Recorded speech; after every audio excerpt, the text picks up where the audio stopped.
Folks, it's just a couple of minutes after 12 o'clock. I want to thank you for being with us on this Thursday, August 13th, for the latest on industrial reshoring opportunities as we talk about growing manufacturing in St. Charles County, Metro St. Louis. We're going to be excited to hear from our keynote speaker, Rosemary Coates. She'll be introduced in just a moment. I'm Scott Drochnik with the Economic Development Center of St. Charles County, and we thank you so much for joining us. I know a good number of the folks who are on our Zoom, and there's others that we don't know as well.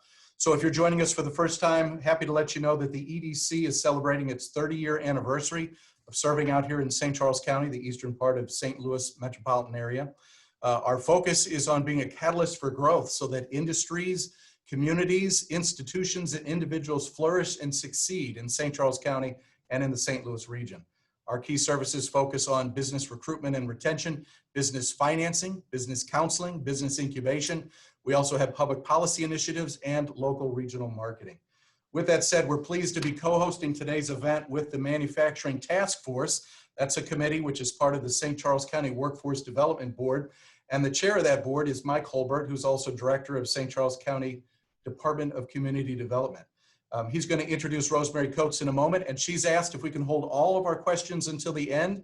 We are recording. We will send out a link to the recording, and we will send out a copy of the presentation. And with that said, Mike, would you like to introduce our wonderful guest today? Sure. Thank you, Scott.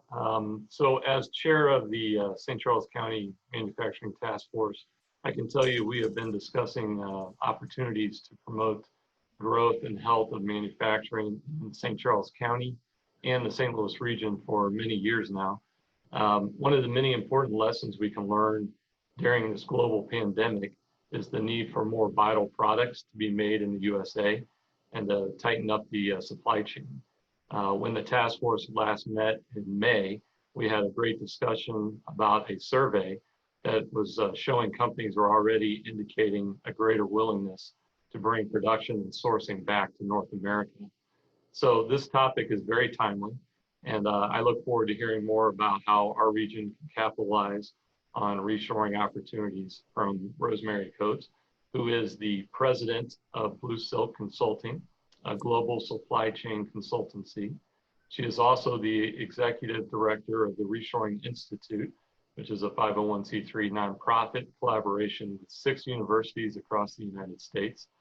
She is an Amazon.com best-selling author with 5 global supply chain books, including the Reshoring Guidebook and Legal Blacksmith, How to Avoid and Defend Supply Chain Disputes.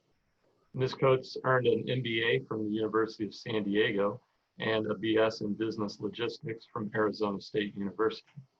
She has been a management consultant for 25 years, helping over 80 global supply chain clients. She serves on the board of directors of Kinetic River and the University of San Diego Supply Chain Management Institute, and teaches global supply chain strategy at UC Berkeley, I guess when she has spare time. So with that, I would like to turn it over to Rosemary. Thank you for joining us. Thank you. I'm delighted to be here. Yeah, I got lots of spare time. All right. Let's see if we can get the screen share to work. Okay, can everybody see my screen? Yes, ma'am. Okay, great. Well, I'm delighted to be here, especially in the St. Louis area. Excuse me. I actually end up in St. Louis a lot. We have a relationship with St. Louis University, and it seems like I have clients there pretty often. So although we're not all together in person, I'm glad to be in the St. Louis area again virtually. So today, hopefully, I'm going to give you some ideas and spark some ways of thinking about reshoring and how you might be able to bring more manufacturing to your area, to the St. Charles area, and or expand your operations there. So that's another component to thinking about reshoring. Okay. There we go. So as Michael mentioned, I'm the executive director of the Reshoring Institute, and we're a research institute, and we do consulting work also, helping companies that are bringing manufacturing back to the U.S. And then I also have a global consulting firm, and I'll explain how all this happened in a minute. Um, I have 5 books right now, including my very first book, which was 42 Rules for Sourcing and Manufacturing in China, which was published almost 11 years ago when I was doing a lot of work in China. So I have a lot of experience in manufacturing in Asia. Um, and I also wanted to point out this book, Legal Blacksmith, which is the newest book. I'm an expert witness and get involved in a lot of cases that involve disputes between supply chain partners. And so this book I wrote with Legal Blacksmith, I wrote with an attorney in Cleveland, and she and I had worked together for a year on a legal case involving an aerospace company. And at dinner one night during trial, she asked me if I'd write this book with her, and so I agreed. It's really hard to have a co-author because you have different ideas and different approaches, but it was a great experience. So in this book, I wrote the front half of the chapters that are all about the functions, such as purchasing or forecasting and planning, international logistics, all of that. She wrote the back half of each chapter, which is the legal precedent. So to explain to people what you should and should not include in clauses in your contracts, what to avoid, and so forth. So it's kind of a handy desk reference for you. Okay. So the Reshoring Institute is a 501c3, a nonprofit. So we do everything at cost, including our consulting work, which makes it very attractive for a lot of companies to come to us and ask for help. So we provide both research and consulting services, and we have a huge website. So it's reshoringinstitute.org. And we publish all of our research, all of our blogs, our white papers, our case studies, our infographics, our state economic profiles. Everything is there on the website, and it's all free to everyone, and we consider it a public service, so we don't make you sign up for anything if you want to download papers or that sort of thing. And then we also, our other mission is to take student interns. And I know, Michael, you said 6, but I think I just didn't update my profile because we're at 10 right now.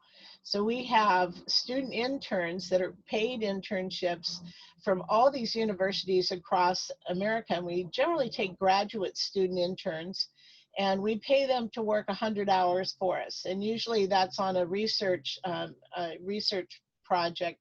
So for example, we have an intern, a graduate intern at Arkansas, and he is working on labeling products made in the USA. We just did a big survey and found that about 80% of the US population that we surveyed prefers to buy products that are made in the USA.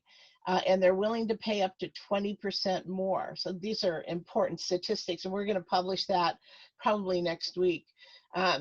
We have other interns. We have an intern at the University of San Diego right now is looking at comparative pricing around the world for about 10 categories of jobs. So for example, a machine tool operator, and what that costs in the US, in the labor costs in the US, the labor cost in China, in Western Europe, in Eastern Europe, in Brazil. So we're going to have this huge comparison. I think we have about 12 or 13 countries that we're comparing this information. And so that will also be published within the next few weeks. So those are the kind of interesting projects we assign to our interns. And you can see we have Rutgers, Arkansas, Santa Clara University, University of Kentucky, Purdue, Texas Christian, San Diego, USC Marshall, and of course, St. Louis University, which has a big supply chain center. Okay, so how did a nice person like me get involved in global manufacturing? So I get asked this a lot because it's a little strange. It's not like, you know, I thought all my life I should be in manufacturing. It just sort of happened. But when I was in grade school, we had these things called Junior Scholastic magazines and also weekly readers. So some of you may remember those. But they were little magazines that came out every week, and they were about some topic or another. And I loved those things. I couldn't wait to get them. On Fridays, we got our weekly reader. And at some point in the 1960s, there was a junior scholastic magazine about the Cultural Revolution in China. And I was fascinated. I don't know, something clicked in me, and I was just fascinated with China, and just, kept thinking about it and studying China all through school from there. And so that's a picture of me when I was about 8 years old, and my mother curled my hair that day. But anyway, so it sort of followed me all along through school and then ultimately into my career. So in being involved in consulting, I got involved with a lot of companies that were doing manufacturing worldwide, mostly global manufacturing. And during the 1990s and 2000s, the early 2000s, offshoring to China was really the thing. So most of my clients in management consulting, we're helping companies design strategy. Most of my clients were offshoring to China. And so I got really good at it. And I helped a lot of companies to set up factories or find sources in China during that period of time. And, it was the thing to do. Everybody was moving to China. This is a picture of the Forbidden City in Beijing that I took. So I was fortunate enough to travel all over China, and I'd always try to stay over the weekend, do some sightseeing. But at any rate, this is what we were doing, and we were closing factories and moving jobs overseas during that time at a very rapid pace. This is a picture of a factory that's in the 5th Ring Road outside of Beijing. And you may know, if you've been there, that there are these ring roads around the city, each of them that are about 20 miles apart, I think. They get farther and farther out from the center of the city. And this one was pretty far out, about an hour and a half drive from downtown Beijing. And so one day I was working with an automotive client, and one day I came to work and they said, "We're going out to see a supplier at a machine shop. You want to come?" And of course I did. I love visiting factories. And so we got there, and as we pulled up, the general manager of the factory met us, and he said he had to take a conference call, and it would only be about 10 or 15 minutes, and just go ahead and look around while he was on the call. So that was sort of my first warning sign. Those of you who work in factories know that you don't just get to wander through a factory, by yourself whenever you want to. But he was just fine with it, said, "Go ahead, look around." So we start walking down. You can see, can you see my pointer? Yes? Okay. So we started walking down the middle road here, and one of the things that I noticed almost immediately, we had no hard hats, by the way, no toe coverings, no protective gloves, nothing. Just, we were just in street clothes walking around. So we start walking down the center aisle, and what do you notice about this thing? See the yellow lines, kind of, sort of?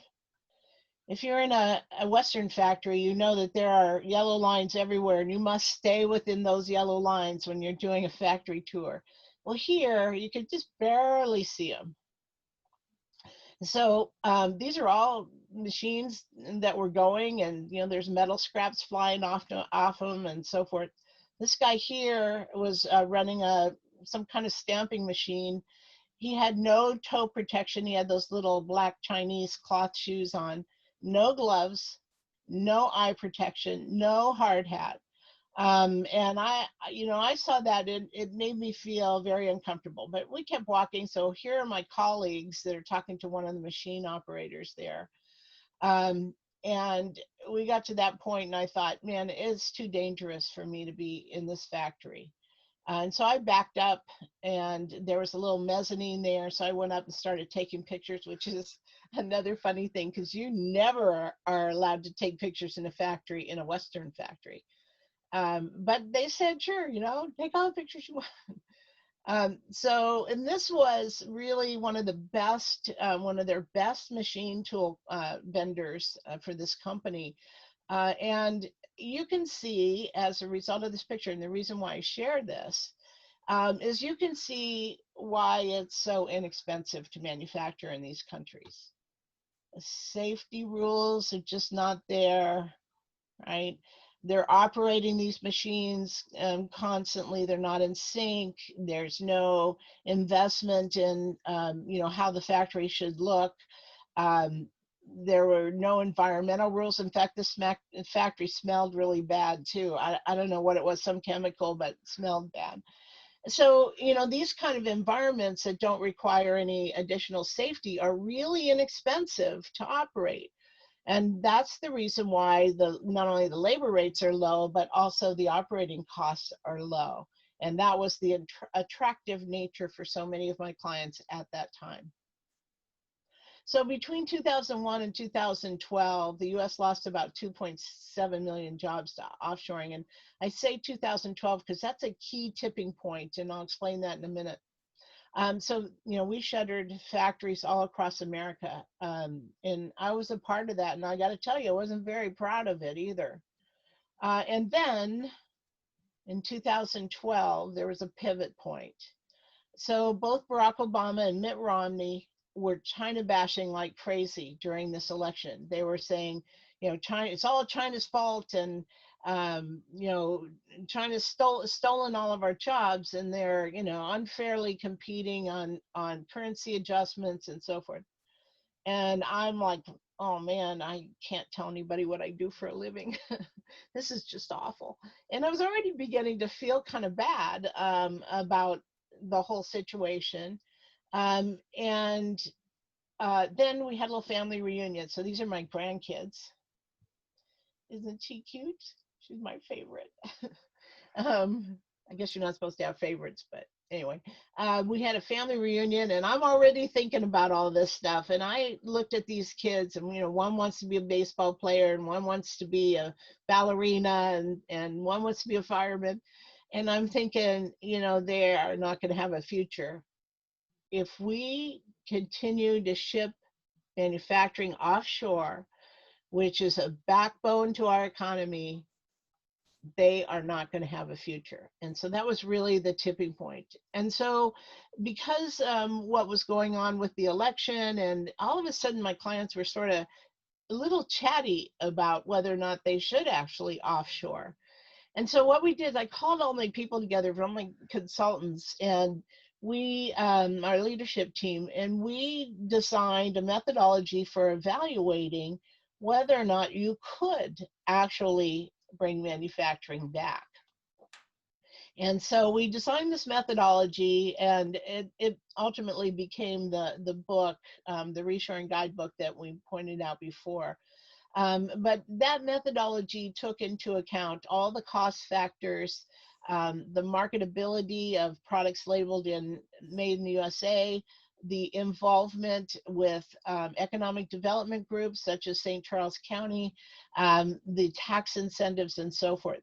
And so it gave us a pathway to helping new clients to evaluate their global manufacturing strategy. And in fact, we decided at that point that we should develop a whole institute. And so I flew to San Diego. That's where I'm on the board of directors of the University of San Diego, and asked if they would house the Reshoring Institute if we started it up. And they were very enthusiastic, and we took our first interns from USD. Since that time, we've become independent, and as you saw, we're affiliated with about 10 different universities now. But we did incubate at the University of San Diego. And so we developed a methodology, we started the Institute, and then we started asking questions. Why are you reshoring now? Or why are you interested in it? And over time, a number of things have developed. So first and foremost was the mood of America. So as I mentioned, the 2012 election, Mitt Romney and Barack Obama were China bashing. And I think that was the tipping point. That was the shift that we saw in manufacturing companies to really consider reshoring at that particular point in time. Now, it was pretty slow to take off, I got to say, 2012 and 2013 and 14 and through about 16. Companies were sort of interested. We had a few clients, but then things started to really take off. The Tax Reform Act of 2017 was a key piece of legislation that leveled the playing field for taxes for manufacturers in the U.S. So that was really important. Repatriation of funds. So a lot of companies had offshore funds, and it allowed for bringing those funds back to the U.S. At a lower tax rate. The idea there was hopefully that companies would reinvest in manufacturing, and that didn't exactly happen. Most of that repatriation of funds went to pay bonuses for executives and rebuying stock in these companies. So there was very little investment as a result. But the tax reform for manufacturers was very effective. Companies started really focusing on protecting their intellectual property. Really important. There was a lot of intellectual property theft, and this was a way of protecting it by bringing back to the U.S. because we have stronger IP laws and in the U.S. and it's easier to protect your property here. The 232 and 301 tariffs, these are the trade war tariffs. 232 is on aluminum and steel and applies to a number of countries around the world on imports. And that helped, that boosted the metal industry in the US. Didn't make any friends worldwide, but it did help boost our local industry. And the 301 tariffs are, of course, the China tariffs, the penalty tariffs. And that has shifted the world trade picture significantly. As I'm sure you know, a tariff like this, an import tariff like this is really a tax on Americans. I mean, we're going to pay the price for products that are increased in price because now we have to cover the cost of those tariffs. However, they have shifted the world trade dynamics in a very significant way. Advanced technology, so the introduction of 3D printing, of IoT, of robotics. These things are very important to redoing your cost structure in manufacturing. And as a result of the advancements in those areas, it becomes more efficient to manufacture in the US. This is key as well because, honestly, we don't want the 23-cent an hour t-shirt production back. And that's because it doesn't pay a living wage. And when it doesn't pay a living wage, we have to supplement people's income with welfare. So what we want to come back are advanced manufacturing technologies with the use of this kind of automation and the jobs that are associated with that, which are better jobs, the more skillful jobs, and they're higher paying. They pay living wage. Incentives offered by state and local governments, boy, these have exploded in the last couple years. So economic development people, states, local governments, there are all kinds of incentives out there for companies that are interested in expanding or bringing back manufacturing. And if you're in that situation, you should definitely be working with your St. Charles folks in economic development, as well as the state of Missouri, where there are incentives being offered, tax incentives, sometimes training incentives. I've seen companies, or I've seen states that just write companies checks to have them come to that area. I had a client that was relocating to a small town in Indiana, and the town wrote them a check for $500,000 to come there. And that's because there's a revenue side to it for these areas that are going to get tax revenue and put local people to work. So it's an economic benefit to help with these kind of incentives. Reduced environmental regulations, because I'm a Californian, I live in Silicon Valley, and we're pretty crazy about the environment here. And so, I'm all for regulating pollution in the environment. But I also know that there are many of these kind of restrictions that were placed on manufacturers over the last 20 years or so that need to be reduced, that don't achieve the environmental protection that we were hoping for.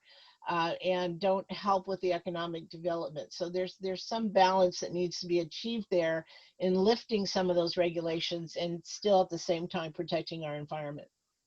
And then lastly, economic patriotism. So this is an idea where executives are very interested in helping rebuild America. So even if the economics don't work out to be the same or cheaper to manufacture in the US, maybe they have to pay a little bit more. But the economic patriotism kicks in, and that's where we say this is the right thing to do for America. Okay, so rebuilding the middle class in America is super, super important. So it used to be manufacturing back in the 60s was somewhere north of 20% of our economy. In today's environment, it's much less. It's around 11%, and it's actually contracting. So, and that's the number of people that are associated with manufacturing in the US. However, the whole profile of manufacture has really changed. So it used to be, we were putting pegs and holes and, doing a lot of assembly work.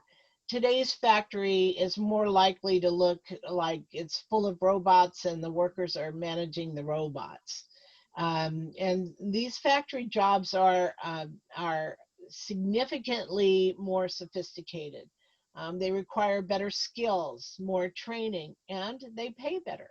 And as I mentioned before, most communities are very interested in attracting manufacturing back because it has an economic multiplier effect on the local economy. So as a conservative figure, and there are all kinds of figures out there about the multiplier effect on economies, but I like to say this is a conservative number, that it's about 1.4 times the wage rate. So when I put a factory worker to work and they earn typically between about $45,000 and $85,000 a year, depending on what skills they have, that has a 1.4 times magnifier effect on the local economy, because the people who earn a middle class wage like that buy houses and they buy cars and they eat out at local restaurants and they buy big screen TVs and they remodel their kitchens and they send their kids to college. So every time they earn a wage, they spend it. And that's an important factor as you're developing economies around the country. Okay, but as I mentioned, we are not going back to 1960s manufacturing. My grandfather worked in a factory, Hossie Taylor in Warren, Ohio, and he was a metal worker. And I can remember, and he was an immigrant as well, and I can remember him coming back home from work, and he was dirty and smelly, and he had grease under his fingernails, and it was gross. It was gross. That is not what manufacturing looks like today. So in today's manufacturing, I live in Silicon Valley, so the manufacturing that goes on here is all in clean rooms and people are in bunny suits, and that's more the standard than the old-fashioned metal workers. Today, blue-collar jobs are becoming what we call new-collar jobs. And that means that workers have to be more skillful. So most manufacturing jobs involve some kind of computerized training. So moving products along to update inventory or setting up a machine tool that's computerized. You have to have geometry, essentially. There's a lot of geometry in manufacturing when you're looking at angles and planes and so forth. And these are, different kind of skills from just putting pegs and holes. Robotics, 3D printing, IoT, and artificial intelligence are kind of the pillars of what's happening in manufacturing today. So it's much more sophisticated. Well, we like to say this is not your grandfather's manufacturing. So I'm going to ask you, if you're manufacturing in the area, in the St. Louis area or in St. Charles County today, what's your strategy? Do you have a strategy because of the trade wars or because of the pandemic? And what is that strategy? So I always encourage my clients to have a plan A, a plan B, and a plan C. So it's not good enough just to have one alternate plan should something go wrong, but to actually have a strategic plan that is developed, 2 or 3 plans that are actually developed. So our favorite strategy is to reshore, of course, so to consider bringing manufacturing back to the US. But there are a lot of companies that simply are moving their manufacturing out of China and maybe to an alternate country, and we often call that China plus one. So some manufacturing is left in China and some is moved to an alternate location. Why would you leave stuff in China? You know, it's a crazy world out there. They're not so favorable towards Americans anymore, and the cost structures are going up there as well. Well, the thing about it is, it's also a growth market. So across Asia, there's about a 14% growth market, mostly in China. So they have built this huge middle class that's very hungry for products. So what most companies are doing is keeping some manufacturing in China, the low-cost manufacturing in China, and then adding an alternate country, whether that's the US or Vietnam or Thailand or Indonesia or Mexico. So that's a China plus one strategy, and hopefully some of that will be a rebuilding in the US. Another strategy is to build inventory. So, you know, we know when the pandemic hit, man, there were all kinds of shortages. I don't know about you, but I'm very frustrated that I still, after 7 months, 8 months, cannot get Clorox wipes. That's just pathetic. It is a major breakdown in people's supply chain. This is a very, very simple product. It's a plastic outer product, cloth wipes inside, and some Clorox water added to it. Very simple. And yet they cannot fulfill the demand for these products. So, you know, man, that's just a pathetic supply chain failure in my view. So what some companies can do to avoid that in the future is, instead of focusing so much on lean manufacturing, is thinking about building inventory to mitigate some of your risk. The other thing is to, you know, if you're manufacturing in the US, can you pass on some of that cost to your customers? If you label your product made in the USA because you're manufacturing here, and we can help with labeling also. It's a little bit more complicated than you might imagine. But if it is made in the USA, as I mentioned earlier, you essentially can charge up to 20% more for that product. We know that Americans will pay more for products made in the USA. So you may be able to justify manufacturing here and pass some of that cost on to your customers. Okay, so evaluating your total cost of ownership. This is the place most companies start. And I can tell you there are 8 zillion different TCO models out there. It's all kinds of them. Good, bad, complex, not so complex. But it's only a starting point. Your total cost of ownership can be compared, you know, in a way, and we do this too pretty often. We will work with engineers or finance people, usually at our clients, to prepare an initial TCO, and it's sort of your kickoff point, I guess. But to that, you also need to add automation. Can you automate some of the processes? So, you know, we know that an awful lot of jobs offshored that were not automated. And so we like to say they went out like a tsunami and they're coming back in raindrops. So what's actually coming back are not those low paid jobs, but in fact more sophisticated. So if you can add automation, maybe 3D printing, IoT to your manufacturing process, you can extract cost and help bring the productivity rates up as well. And so that has to be evaluated. Where are your markets? So, you know, doing a marketing study, are you actually selling products in the US, or are you mostly selling products in Asia? Or is it 50% US and 50% Europe? So considering marketing, where your markets are and where your customers are and your order fulfillment times is another important aspect. The logistics costs, of course, and those are often modeled in TCO. But we also, in logistics costs, include the cost of you getting on a plane and going to visit your factory every quarter in China or Mexico or wherever. Right now, of course, we're all sort of grounded, but logistics costs would include those costs for your employees to travel worldwide. The value of Made in the USA labeling, as I mentioned, we know that Americans are willing to pay up to 20% more for USA made products. You may have a customer preference. We've worked with a few clients who tell us their customers are demanding Made in the USA products. And then economic incentives, as I mentioned before, a lot of state and local governments are offering these great incentives right now.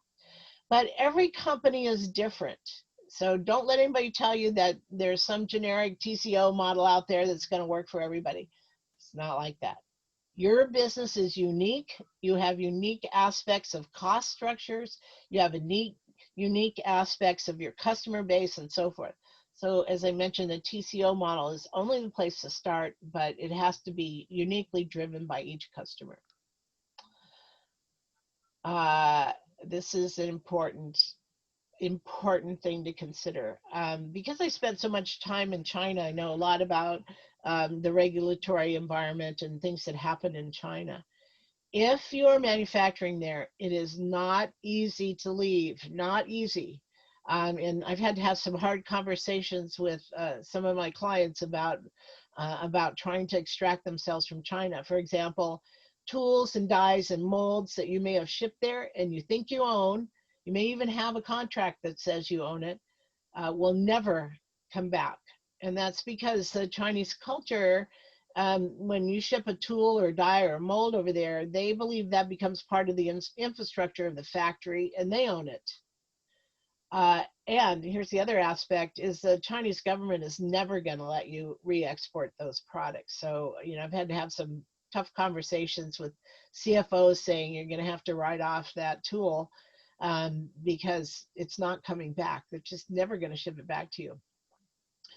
Employment contracts. So most Chinese workers, for example, are on employment contracts. And that means that they are signed up to work for a year or two at a time. And if you close your factory there, you have to pay out those contracts. You have to actually pay the workers through the end of the year or the second year in order to legally close your factory down. You also have to have a permit to leave, and sometimes there's a wait time. If you're in an essential industry, Chinese government's going to not allow you to do that for a while, maybe a few years. Your IP processes and technology. So, you know, if you shut down your factory, those workers, the Chinese factory isn't going to just, you know, go to sleep at night and forget how they manufactured your goods. They're going to open up the next day and continue to manufacture, maybe under a different brand, or, you know, they will try to sell your products to a third tier country. You know, you're going to be competing against yourself. And so that's a big consideration and a danger. And finally, supply-based considerations. So it's as products move to China and companies move there, so do their supply chains. So you may have to reestablish your entire supply chain in the US if you move back here. And that can take as much as 12 or 18 months. Okay, 2 quick case studies, and then we'll open it up to questions. This is GE, and when Jack Welch was CEO of GE, he pretty much moved all of their manufacturing overseas. So pretty much all went to China, including the manufacture of water heaters. Now, most of us have those big round white water heaters in our garage that are heating water all day long. You know, when I used to travel, I would lock the doors and turn on the alarm and go off to China for a few weeks. And by God, my water heater was in the garage heating water all day long, just in case, you know. Which seems kind of silly, right? So when Jeff Immelt took over, he challenged the engineers to develop products that could be manufactured in the US. And they started with water heaters. This is a GeoSpring water heater that is heat on demand. So when you turn on the faucet, the water is instantly hot. It's heat on demand. And it's a big innovation. It doesn't heat water all day long. It's only when you need it. But it's much more expensive. And so GE knew that they would only be able to sell these water heaters to the US market or to Western Europe. That was their primary markets. And so they re-engineered a product line, got as much cost out of production as possible, and were able to bring the cost down significantly. They reopened Appliance Park in Louisville, Kentucky, and started producing these GeoSpring water heaters on an automated line. They were able to negotiate a lower cost structure with the unions. And then they started also producing high-end wine coolers and other high-end appliances. And they were able to put 4,000 people back to work. Wow. What a success story. It's really pretty amazing. Now, they were purchased by Haier a few years ago, but they're still operating under the brand GE and still producing in Appliance Park in Louisville. This is one of my favorites also. This guy, Ray Asante, is the CEO of IRT Wheels, and Ray is a veteran and a cancer survivor. And an engineer by training. And he was on the World Competitive Cycling Tour for a number of years. And then when he got cancer, he couldn't compete anymore. And so he started this business to engineer wheel hubs, which is the center of the racing bike wheel. And the performance of that hub contributes to the performance of the cyclist. So it's a really important part. And he would work with these elite cyclists and design these hubs, and then he'd send the drawings to Taiwan, and they'd make a mold, and then they'd send it back, and then he'd make adjustments, and then he'd send it back for manufacturing. And he got really frustrated one day, and he went and bought a 3D printer. He didn't tell his CFO. He just went and bought the damn thing and put it in place. And he was able to print hubs for these cyclists and deliver them within about 48 hours. Just amazing, amazing. He took 6 or 8 weeks out of the cycle time and saved $100,000 to boot. So really a huge success story. And one failure, this is Otis Elevator. If you're next time you're in an elevator, look and see what the brand is. They're one of about 3 big brands that make elevators, and they've been manufacturing in Mexico for many years. And a couple of years ago, they decided to move to Florence, South Carolina, and they got some incentives, and it was a place where they knew they had a big labor pool, and everything looked good. So they built a factory there, and they sort of threw the doors open. And they moved production back from Mexico, and there were no workers. So even though they had a high unemployment rate, the workers did not have the proper skills to be able to operate the plant. And so they stumbled along for a year trying to train workers and so forth. And the reason why I tell you this is because if you're going to expand manufacturing in your area, you need to be very aware that you have to retrain workers. You have to plan long-term for the employees. This project failed and cost the company $60 million, and the CEO was fired. Primary reasons were the lack of skilled labor. They didn't partner with local schools and community colleges. They didn't train new workers. And at the same time, they were implementing SAP. And if any of you have worked with SAP, you know it's very complicated to do that implementation. I actually was a SAP employee for 4 years. I know how difficult it is. Great piece of software, but very, very complicated. So they were trying to do all this stuff at once, and the whole thing failed. Okay. So what can you do to support reshoring? Certainly buy products that are made in the USA and demand that your retailers buy products made in the USA.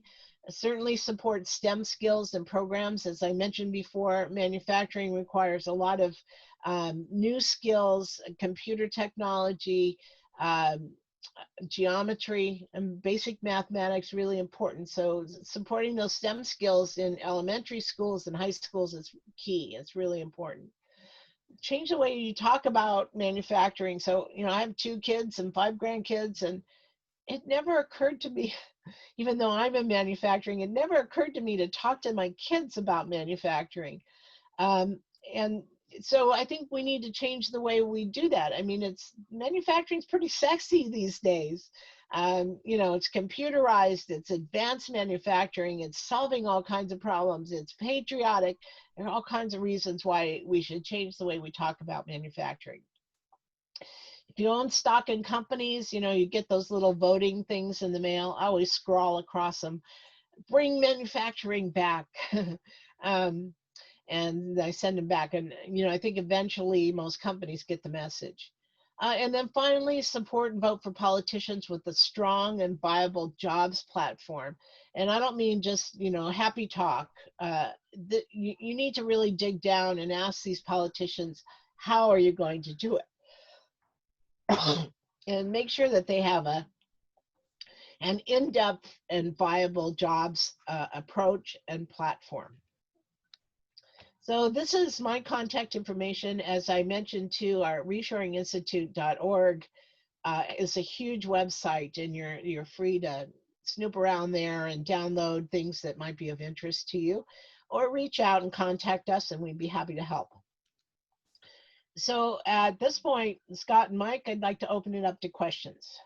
Rosemary, thank you so much. Very helpful overview, and I love the things that have been updated since when you were actually in St. Louis a couple years ago giving a different report. Let me start with one quick question, and then if we have others, I'll look for those in the chat, or folks can raise their hand or text or whatnot. One thing for our area, manufacturing mix includes GM vehicles, Nike Air products, Boeing weapons systems. We have animal nutrition, consumer products. I think we're making those Lysol wipes. We're one of the only 2 factories in the U.S. doing that out of St. Peter's. Good, make them faster. Yes, aerospace, award-winning wine, all of that kind of stuff. How do you see that being viable and playing into the reshoring effort that's been underway for a number of years, and especially because of the COVID pandemic? Yeah, so interestingly enough, we are seeing reshoring across all industries. It isn't one specific industry. Of course, with the pandemic, there's a lot of focus on PPE manufacturing, as well as ventilators and other essential products, pharmaceuticals. But as a general rule, I think companies are waking up and all of a sudden really thinking about their global manufacturing strategy. And, that's new. 20 years ago, no, that didn't happen. I mean, there were no manufacturing or supply chain people in senior leadership positions, or very few. Just manufacturing strategy just didn't hit anybody's radar very hard. That's really changed. So today we're seeing it across the board in all kinds of industries, and some really surprising things too, like apparel. Who would have thought the apparel industry would come back, because it's, sewing shops and so forth. But a lot of like the fast fashion manufacturers, Zara and HMS or H&M, some of the others have local sewing shops that can change the fashion and the mix of products that are displayed in stores very quickly. So they have some manufacturing for standard products overseas in low-cost markets, and then they have a lot of local manufacturing too. So, we're seeing things like that. We're seeing certainly plastics. Walmart has a U.S. jobs initiative that they started about 5 years ago, where they've pledged $250 billion to buy $250 billion worth of goods made in the USA and sell them in their stores over a 10-year period.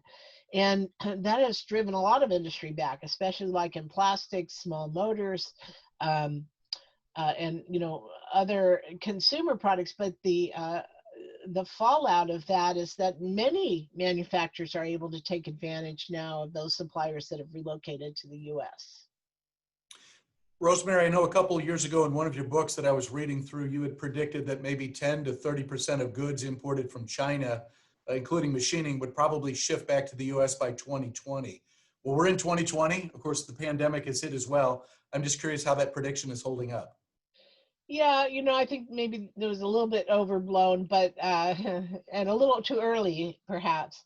But I think the pandemic has been a huge wake-up call, and there's no question in my mind that going forward, we're going to see a whole bunch more. And I can characterize that by how busy we are. You know, all of a sudden we're getting a lot of inquiries and people are saying, oh, I downloaded the economic profile off the website, or, you know, I was really interested in that white paper about water logic, or, you know, these kind of things. So, I mean, there's far more activity now. And I think that's a trend that's going to continue to grow. And it's, you know, partly because the mood of America has changed. You know, we had a wake-up call with the pandemic, but also there's a favorable trend towards trying to manufacture here, which is great. I think it's really wonderful. I've got a few other questions, but let me see if there's anybody else who's on with us that wanted to unmute and ask a question. Is there anybody of the 30 or so folks we have with us that has a question before I go through a few more? Hey, Scott, this is Sean with the World Trade Center here in St. Louis. Sean. I'd like to ask a question. May I ask, you had a mention of the foreign trade zone in one of your slides. Could you say a few words about foreign trade zones and how you see that works with reshoring, please? Yeah, absolutely. Sean, do you have a FTZ in your area? Yes, we do. Actually, we are the administrator for the FTZ in the St. Louis, Missouri side. Okay, great. Yeah. So yeah, I kind of glossed over that. Actually, we have a white paper on our website about foreign trade zones. It's a case study. It's called RK Logistics. They run a foreign trade zone here in Silicon Valley. Yeah. So foreign trade zones, for those of you who don't know, are physical locations like a warehouse or a fenced-in area that is considered outside of the customs, the commerce territory of the U.S. So U.S. Customs controls those areas. And so companies can bring in parts and then you can store them there until you're ready to import them and pay the duty on them. So it's kind of a delay in duty payment. You can also manufacture inside a trade zone. So probably the most famous is Volkswagen in the 1960s. They were manufacturing Beetles at the time. And so think about this, putting Beetles in an ocean container coming from Germany. You can't fit that many in an ocean container. But if you break down all the parts and pack them tightly, you know, magically you can bring in thousands of them in you know, a few containers. And so they did that and then brought them into a foreign trade zone near Pittsburgh and assembled them in Pittsburgh and then imported them into the United States. And so it was a two positive effect. One was the logistics cost, but also the cost to import a fully assembled automobile was cheaper than importing and paying duties on all the individual parts. So, you know, that's kind of a visual win-win. In Silicon Valley here, we've got a company that makes semiconductor equipment that re-exports a lot of that. So they make it here in the US, but then they re-export it. So they bring in all kinds of parts, spare parts, as well as production parts. They manufacture here in Silicon Valley, and then they re-export all over the world. So the foreign trade zone allows them a respite from importing those parts. So they can leave them in the foreign trade zone. They don't ever import them. They assemble the products there and then they re-export it. So they never have to pay duty on it. There's all kinds of flexible uses for foreign trade zones that I think are really beneficial and can be very cost competitive. Good question, Sean. And let's talk about extending that FTZ out to St. Charles County after we get off the call. Rosemary, you mentioned how tough it could be to leave China. Is the same thing true for companies that maybe are doing work in Mexico or other parts of Asia? Yeah, other parts of Asia, yes. Mexico, not so hard. I think, you know, the thing with Mexico is that it's a very inexpensive place to manufacture, especially in the heart of Mexico or Guadalajara area, which is highly industrialized. So it's not so hard to leave there, but it's really hard to make the case to leave. So the economics often don't play out. And I'm just being realistic here. It's not what I would like to see, but that is very often what happens. You may remember Carrier air conditioning when the Trump administration was first in office. They made a big deal out of incentives that were offered by the state of Indiana for Carrier to stay in Indiana and keep about 300 people employed. They had intended to move to Mexico and lay off all those people, and they saved the company from doing that for a while. So I think they stayed for about a year, and then ultimately they did move to Mexico, and that's because the incentives were limited, and they couldn't sustain the cost structure. So, there are those kind of decisions too. They're all over the place. I can't say, oh, we should bring everything back and, never manufacture in Asia ever again, or never. And that's not the case. I mean, each individual company has to make the economic case for themselves.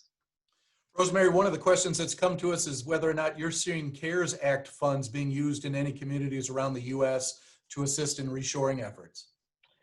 Yeah, I don't think we've seen too much of it play out, but I know that CARES extends some opportunities to economic development companies. There's a EDC group in New York that's using those funds to attract companies to upstate New York. So that's helpful. Some of the CARES funds will help manufacturers as well. It's definitely something to explore, and we help do that with some of our clients. It's going to take a while. You don't just snap your fingers and make this kind of strategic decision. So it's very helpful. It's a good act. I wish we deploy the Defense Production Act more, especially for PPE and some pharmaceuticals that we really need. But all these kind of incentives, I think, are helpful to help make the economic case for companies to come back or stay here. Very good. We've only got about 2 minutes left. Rosemary, we've got a great question from Brian with the Missouri Chamber of Commerce and Industries. And he's curious if you know of any states around the U.S. that have implemented reshoring program incentives that we could kind of look to for best practices. Oh, that's a good question. I think New York has done some of that. I've read some things about it. I can't tell you off the top of my head. But certainly the topic of the day. I mean, everybody is talking about reshoring and trying to make an attractive business environment. And the St. Louis area is very attractive. I mean, your cost structures are good. The EDC infrastructure, the state and local government, all these things are very positive for a manufacturing environment in your area. So that's a direction I would go. As far as a specific area, I can't think of any off the top of my head, but somebody sends me an email, I'll do some research and get that back to you. And with that in mind, what would it take to get us to have you reshore the Reshoring Institute into the American heartland here in Metro St. Louis? Well, hey, I'm already working with Cindy Mayber at St. Louis University. In fact, I'm on a panel with her at the governor's conference in a couple of weeks.